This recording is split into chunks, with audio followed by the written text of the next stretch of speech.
Hey everybody, and welcome back to the Missionary Families of Christ MFC India's YouTube channel. I'm Byron. And I'm Andrea, and we are so excited to be bringing you the second episode of Love Beyond Words. If you're new here, Love Beyond Words is a series of sessions for Catholic couples on topics that revolve around marriage and family life. We were absolutely overwhelmed by the response to the first session. Thanks for watching and sharing. If you're watching this premiere with your spouse, let us know in the comments. And if you're not, now is the time to bring your spouse along.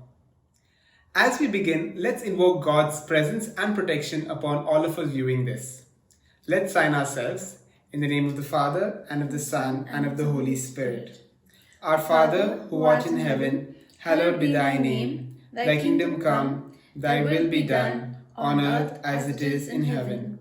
Give us this day our daily bread, and forgive us our trespasses, as we forgive those who trespass against us. And lead us not into temptation, but deliver us from evil. Hail Mary, full of grace, the Lord is with thee. Blessed art thou amongst women, and blessed is the fruit of thy womb, Jesus. Holy Mary, Mother of God, pray for us sinners, now and at the hour of our death. Amen. Glory be to the Father, and to the Son, and to the Holy Spirit, as it was in the beginning, is now, and ever shall be, world without end. Amen. So last time, we talked about love languages and how you can love your spouse better by actioning out your love for them. A lot of couples we interacted with last week told us that they have now taken the love languages test. We hope you are now living that out as well. So Byron, what's today's session about? As promised last week, we're bringing you today the amazing chase. And we're thinking what that might be about. Amazing as in something really awesome and exciting? And chase as in a pursuit or a deep desire? So, an amazing desire? Or an exciting pursuit? Okay, so let's not speculate further.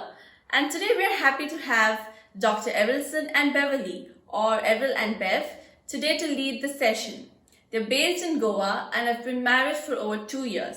Along with them will be a few couples testifying their lives, so keep a watch out for them as well. Yes, and don't forget to keep a Bible, book and a pen ready with you to take down whatever may strike you as interesting. So let's fasten our seatbelts and cut to the chase with Ehrlson and Beverly. Thanks Byron and Andrea for that amazing introduction. Hi everyone, my name is Beverly. This is my husband Ehrlson. When I first heard of the topic, The Amazing Chase, the first thing that came to my mind was a sequel to this Fast and Furious series. I almost imagined Vin Diesel in his high-powered car flying over some trucks at the very last minute, pressing some buttons, pulling out some fire. You know, the usual stuff that Vin Diesel does in his movies. But we aren't really talking about a Fast and Furious movie, right? No, not at all, Bev. In fact, we are talking about a chase that is far more amazing than that. Our greatest chase in life as people is that to chase after God. But we are here to talk to you about something that, comes a close second, and that is, pursuing our spouse. This title today, The Amazing Chase, is basically focusing on us pursuing and chasing our spouses after we have got married. Definitely, and I think that is far more exciting than any Fast and Furious series because, most people think that once you're married, the chase is kind of over. But I think that's just the beginning of the wonderful chase, right? I know most people get really burdened by responsibilities and jobs and finances and kids, and often all of that becomes so important, and the relationship, the most important chase that you should be after, takes the backseat. I totally agree. In fact, even in my life, I think in the lives of many people, we spend a lot of time as well as a lot of money in, going out on dates. And we feel that once, we get married, sort of we've attained the end goal. And therefore, we tend to take our partner for granted, something I've been guilty of a lot in my life, and other things become more important, our jobs, finances, for some kids, and so many other things just keep coming up that, we tend to lose focus of what really matters, and that is, our spouse. Oh yeah, definitely. And most often what happens is that once you finish that honeymoon period and the romance sort of fades out. Most people often call it quits in their marriage, and that is really the tough part about it. That's true. But honestly, I don't think God really intended for that to be marriage, right? I mean, I'm sure when he thought of our wedding day, when God was present there at our wedding day, he was looking at it just as the beginning of this amazing chase. What do you think? True. In fact, very often, like I said, even in my life, we tend to view this after we put so much of effort into it, like the end point. But the book of Genesis is something wonderful. In the book of Genesis, chapter 2, verse 24 says, "Therefore a man leaves his father and his mother and cleaves to his wife, and the two become one flesh." The beauty of cleaving together means to be joined together, to be tightly bound, sort of inseparables. And that's what marriage is all about. Maybe before marriage we all thought about ourselves, like I thought about myself, what I needed to do, what I needed to accomplish. But now for us, after we get married, we need to, give our spouse priority, maybe give their needs priority, what is important to them, and not just think about ourselves. Maybe for me, it's in the phone, often tends to take priority, gadgets, sometimes, other things, kids, but that's not always how the way it should be. Yeah, I think for men, gadgets, friends, extended family, kids, all of these things are definitely a distraction. But I think the thing that women struggle with the most is when the kids come into the picture. The kids take up the most important place in that marriage, and often what I find is that the husbands feel like an outsider in the entire marriage. I was thinking about our friends Joshua and Blossom. They have an incredible story to tell about how they managed to prioritize each other in their marriage, and despite having 2 kids that they homeschool, I'm sure it was quite an effort that they had to make on both their sides. Let's hear from Blossom and Joshua. Over to you, Blossom and Joshua. Well, thank you, Ehrlson and Beverly. Hi everyone, I'm Joshua. This is my wife Blossom, and we got 2 angels, Gianna and Tabitha.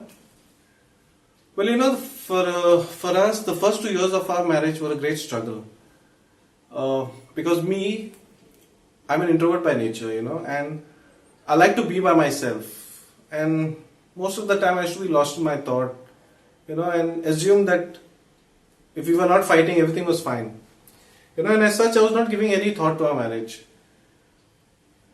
In time, we started having very horrible fights, misunderstanding, arguments, accusations, and we had almost reached a point where this marriage was not going to work.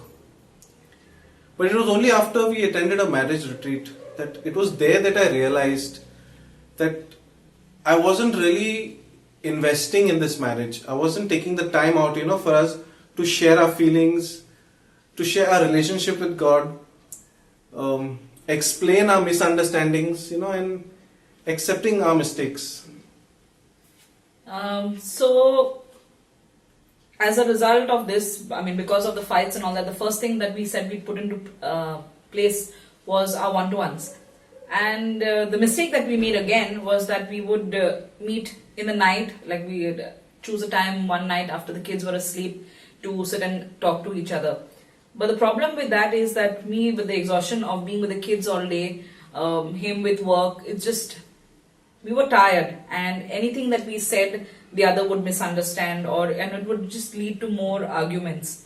After the couples retreat that we attended, one of the speakers said that they go for a morning coffee date. So Josh suggested, why don't we wake up earlier during the week on one morning.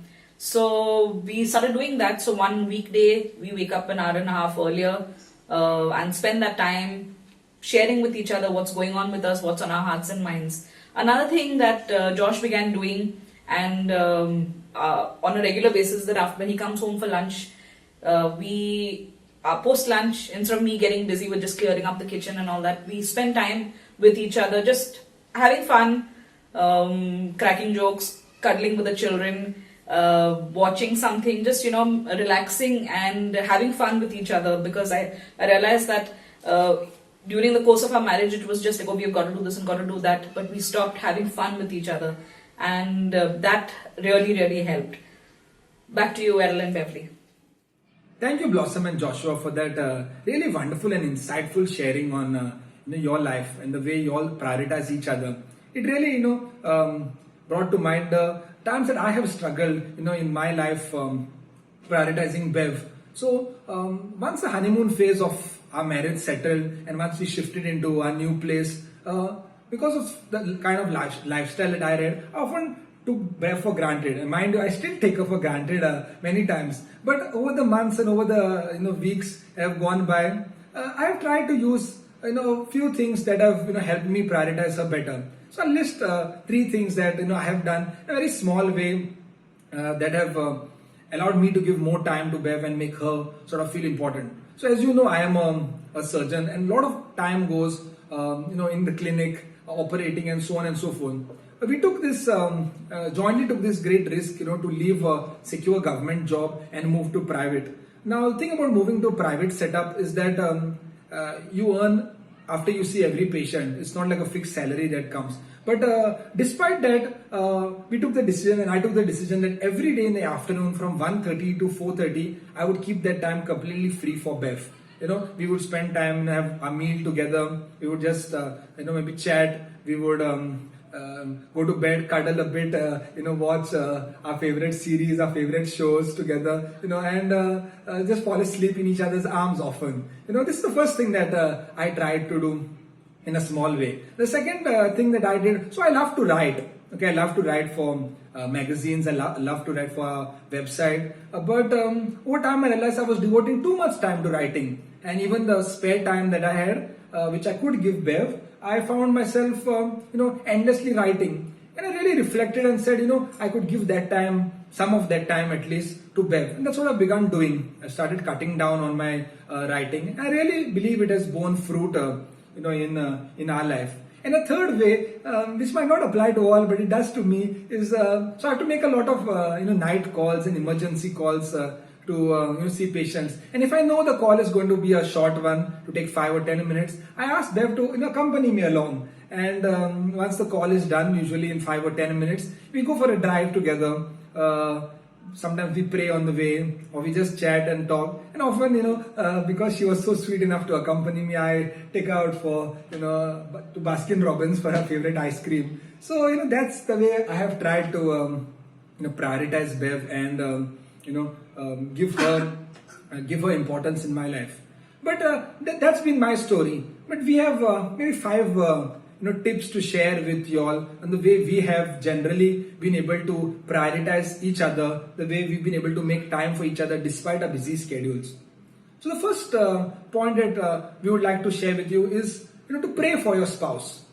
At the start of our marriage, at least for me, I was very guilty of this one thing. I prayed a lot, but I prayed for my spouse to change, more than myself to change. I constantly saw the speck in Bev's eye and failed to see the log in my own eye. With the result that every small thing irritated me. I would keep praying, Lord, please change her, please change her, please change her, rather than Lord, please change me. And only when I really came to that realization and I began praying for a change of my own heart, that things began improving. I think also that was a big struggle for me at the beginning of our marriage. I noticed that there were lots of habits that Errol had that used to really bother me. And I would take it to the Lord in prayer and pray to the Lord, change this habit of his and change that habit of his. And for almost a year, nothing ever worked. He was still the same. And it was only after I started asking the Lord, I want to change and I want to be more patient towards him, was when I actually found that, he didn't change any of his habits. But how I related to him changed. I was more patient.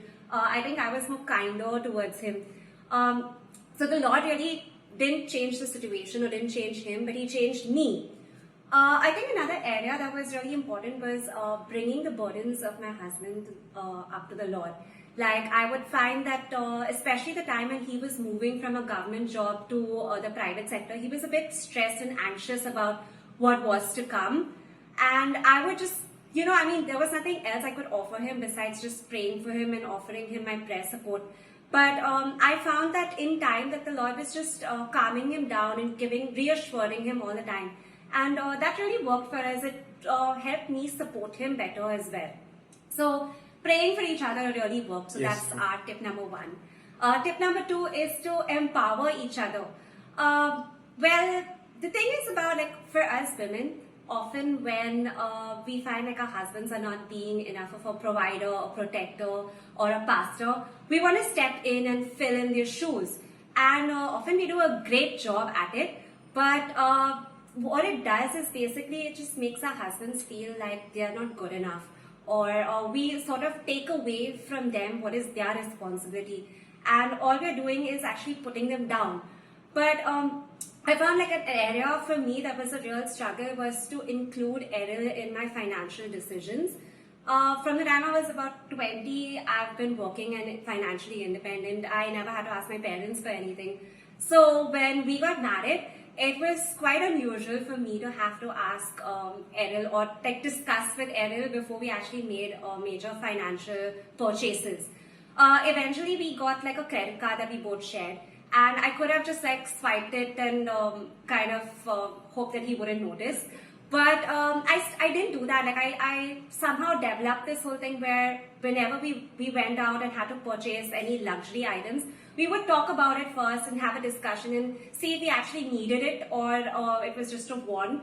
And I would make sure that he was part of that financial decision that we made. True.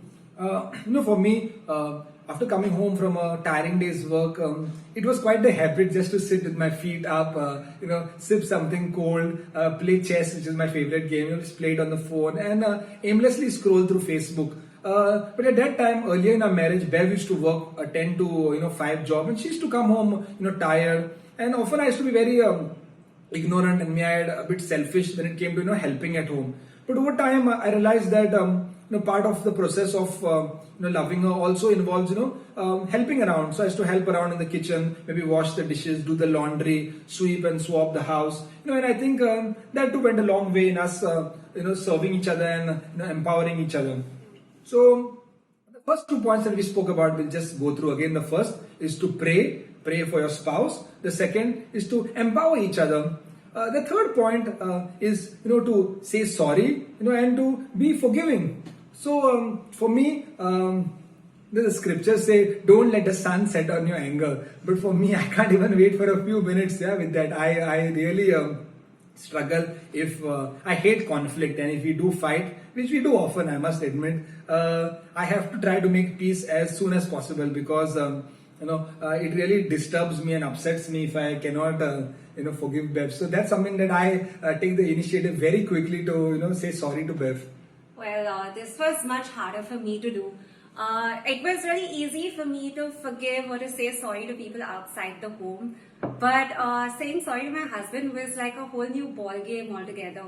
I would often find myself, I would like really stall to say sorry, and I would find million ways to justify my wrongs just so I didn't have to apologize to him. Another thing that was really crazy that I used to do was when he used to come to apologize for something that he did, I would just allow him to stew in his misery for a little while just so he would like feel like the pain that I was going through, just my little way of punishing him for a bit. But I realized that really wasn't doing much for our marriage. It was sort of just extending the fight unnecessarily, and we were like just have this kind of aloof kind of feeling between each other.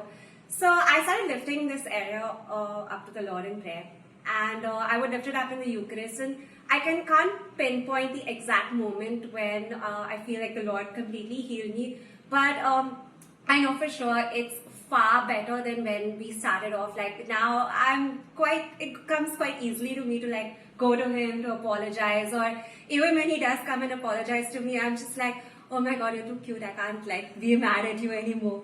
So I think the Lord has really been very kind to me in healing that area of my life. Another area that we picked on was to express our love for each other. So my love language is very different from Ehrl's love language. So Ehrl requires a lot of verbal appreciation, And for like a whole year in our marriage, like I just couldn't figure out that was what he needed to feel loved. So I would express to him love the way I wanted to be loved.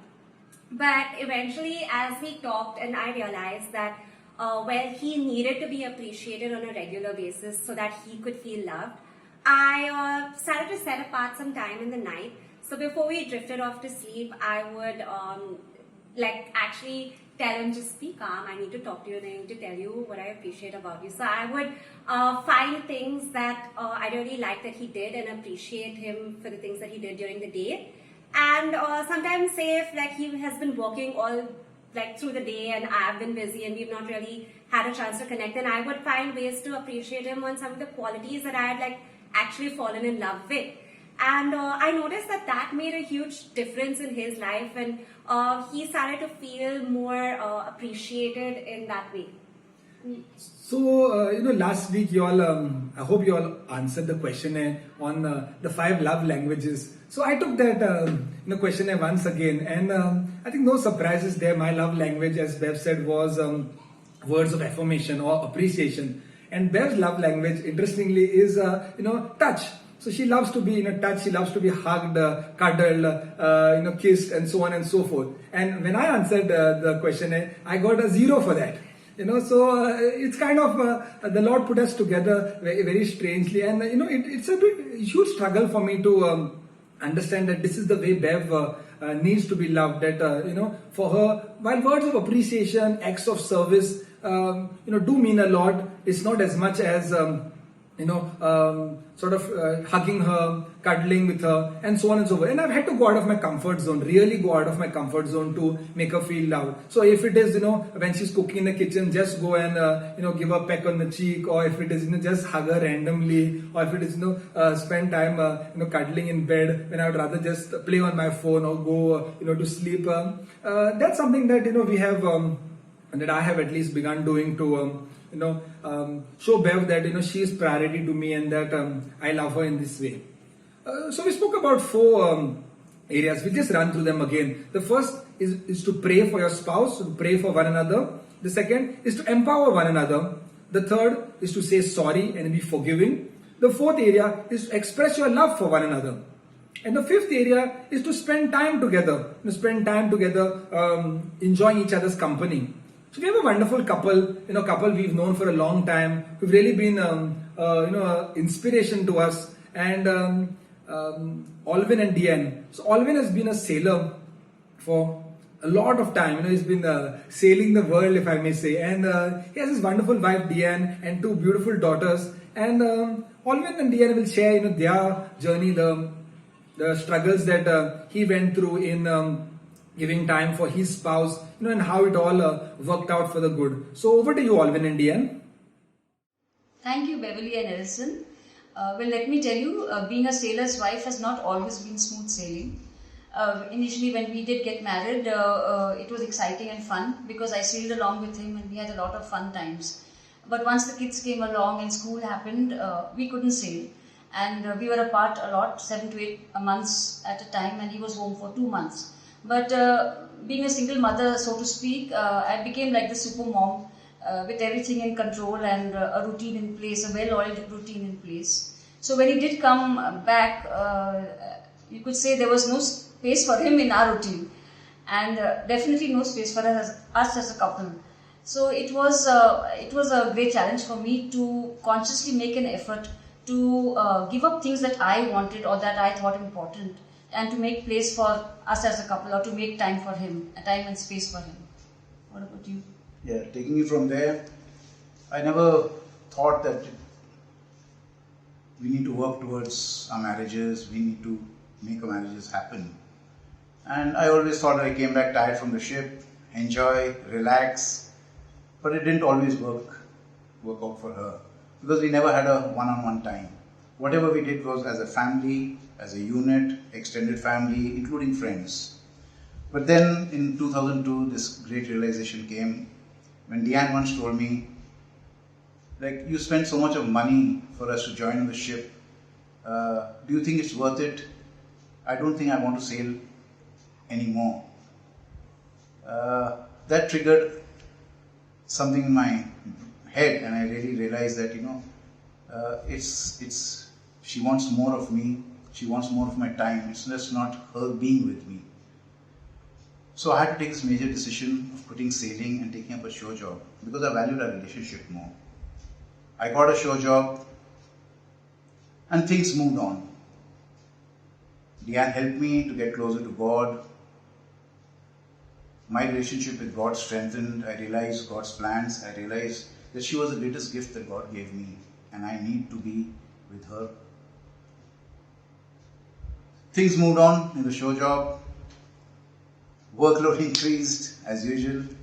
Work started coming home. I started traveling, a lot of meetings, and then again our relationship took the back seat.